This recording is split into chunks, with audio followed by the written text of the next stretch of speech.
Computers and software are eating our world.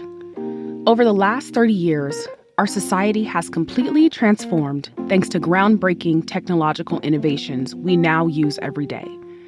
As we've walked through the evolution of technology in our lives, there are now new frontiers to consider. Imagine, for example, a totally interconnected future, seamlessly in sync with our bodies without any screens.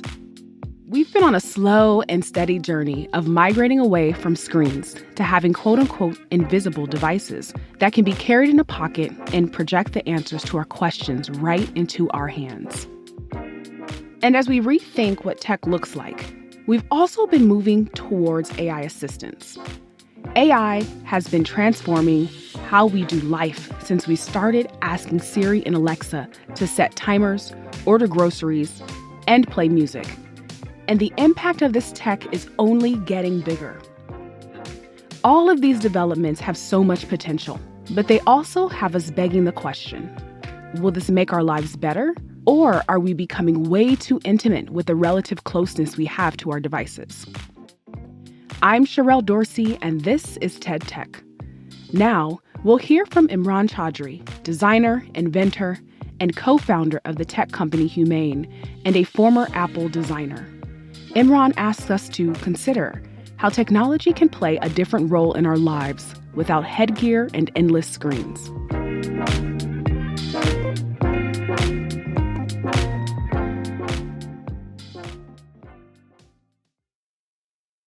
I spent 22 incredible years at Apple helping to design experiences and devices ranging from the Mac to the iPhone and to the Apple Watch.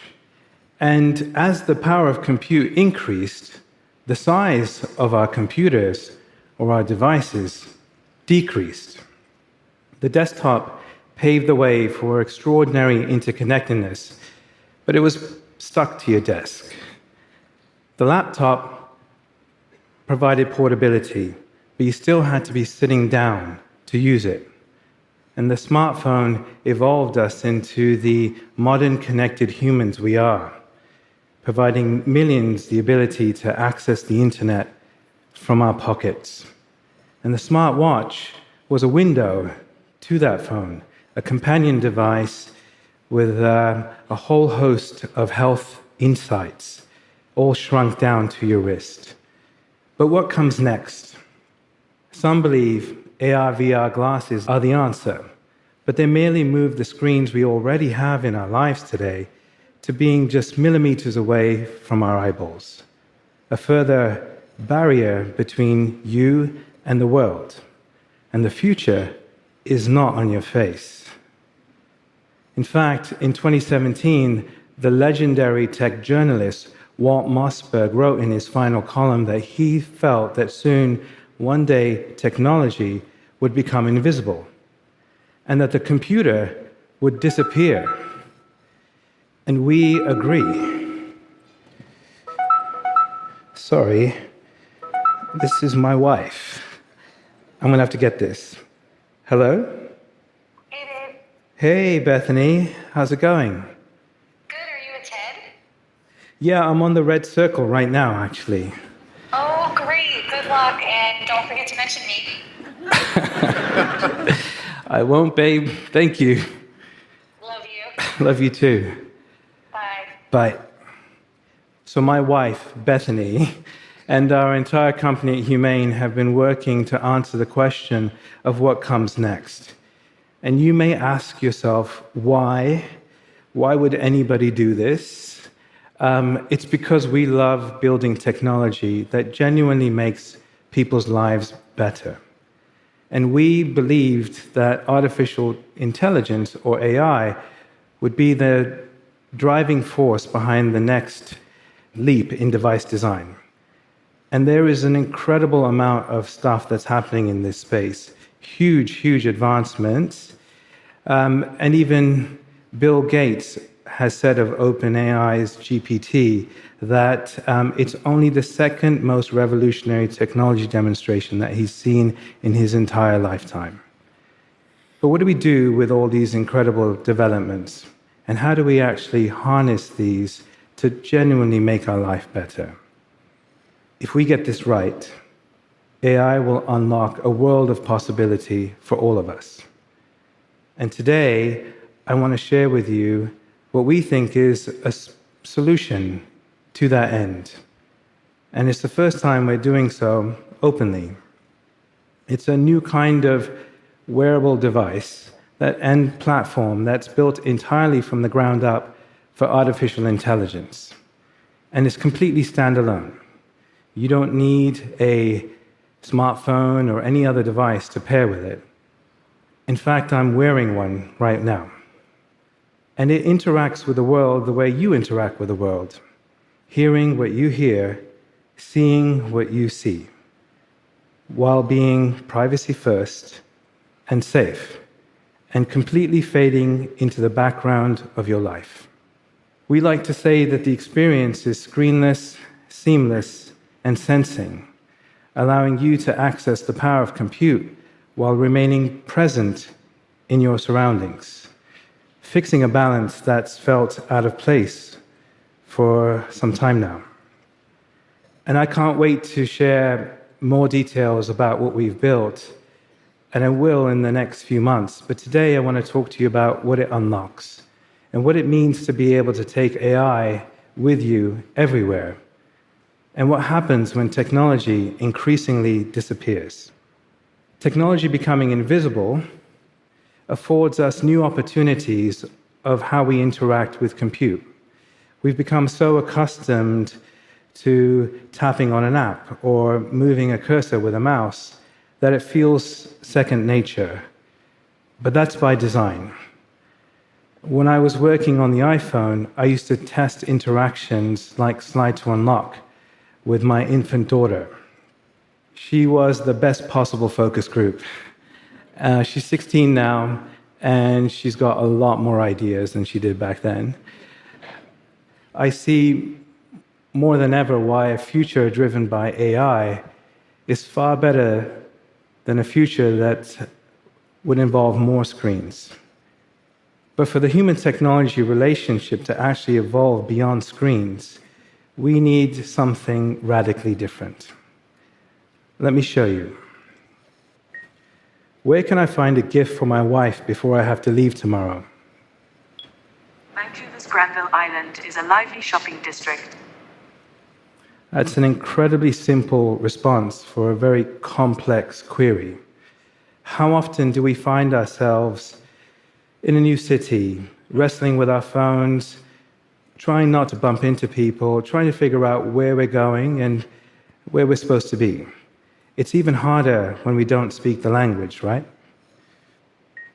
Invisible devices should feel so natural to use that you almost forget about their existence. Les appareils invisibles devraient sembler si naturels à utiliser. Vous oubliez presque leur existence. You'll note that's me and my voice speaking fluent French, using an AI speech model that's part of my own AI. This is not a deep fake. In fact, it's deeply profound.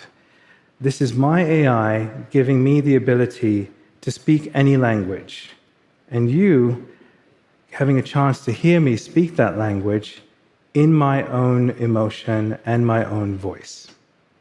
This is moving away from the experiments that make us all concerned about the direction compute is going in, but it's instead using technology to create real, responsible compute products that are in service to us and built on trust. This is good AI in action. And we spent thousands of hours reimagining and redesigning new types of compute interactions, ranging from complex voice commands to intricate hand gestures, all in service of trying to find more natural ways to interact with compute. Why fumble for your phone when you can just hold an object and ask questions about it? The result almost feels like the entire world becomes your operating system. And when compute disappears, It allows us to get back to what really matters, a new ability to be present. Like riding a bicycle in the park and just ripping through emails, or going to a concert without having to hold up your phone to capture it, or experiencing your toddler's first steps without a screen between you and your child. In the future, technology will be both ambient and contextual. And this means harnessing AI to really understand you and your surroundings in order to achieve the best results. Imagine this. You've been in meetings all day and you just want a summary of what you've missed. Catch me up. Patrick is coming to tomorrow's design meeting. Bethany wants to move next week's dinner, and Oliver is asking about soccer this weekend. These are emails, calendar invites, and messages all surfaced up to the top. You can use these to help guide your decision-making, manage your workload, and sculpt tailored responses in your own voice and in the context of your life. And we gain this context through machine learning. The more you use our device powered by AI, the more we can help you in all times of need. Your AI effectively becomes an ever-evolving, personalized form of memory, and we think that's amazing. In fact, let's say you're health conscious, or you have certain types of food considerations. Picked up one of these chocolates. I used to eat a ton of these when I was a kid. Can I eat this? A Milky Bar contains cocoa butter. Given your intolerance, you may want to avoid it. So I can't eat these anymore. But what's cool is my AI knows what's best for me, but I'm in total control. I'm going to eat it anyway. Enjoy it.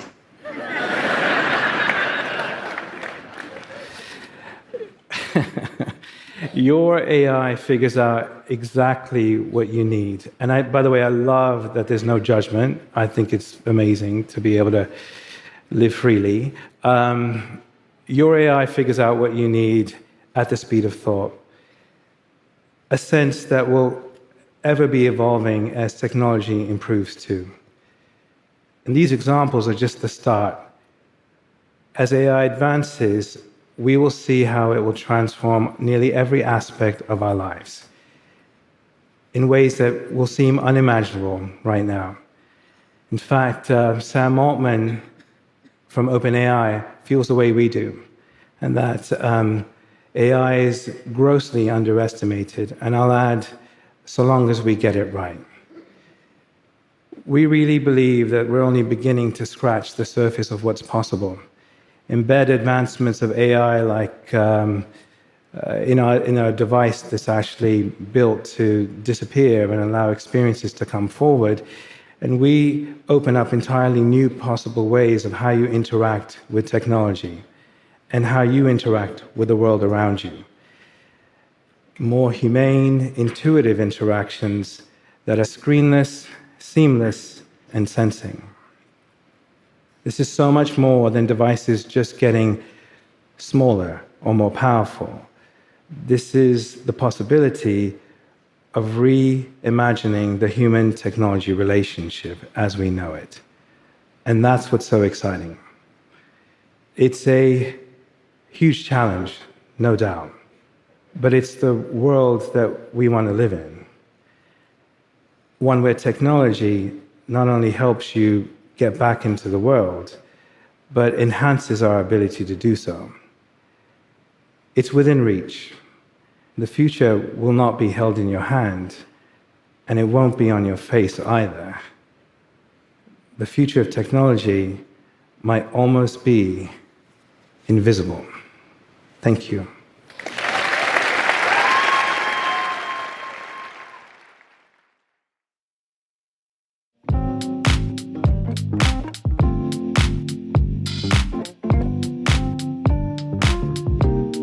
As we think about the new technologies that are on the horizon, it's also important to ask how they would fit into our lives. In this case, placing technology into the backdrop of our lives is not without questions or distinctive behavior modifications. How does privacy stay protected if earphones aren't required while we hold conversations or run off our day's affairs? As Imran and Bethany shrink our wearables and remove the idea of pressing buttons or swiping screens, I can't help but think about the potential challenges of adopting these new technologies. Who is this product truly for? And is this a better answer or a barrier for those with accessibility challenges? Considering Humane has raised over $200 million to provide answers to these questions, a screen-free future might be closer than we think. These changes are coming, and it's up to us to be thoughtful, critical users. All right, that's our show. Thanks for listening. TED Tech is part of the TED Audio Collective. This episode was produced by Nina Lawrence, who also wrote it with me, Sherrell Dorsey. Our editor is Alejandra Salazar, and the show is fact-checked by Julia Dickerson. Special thanks to Farah DeGrunge. If you're enjoying the show, make sure to subscribe and leave us a review so other people can find us too. I'm Sherrell Dorsey. Let's keep digging into the future. Join me next week for more.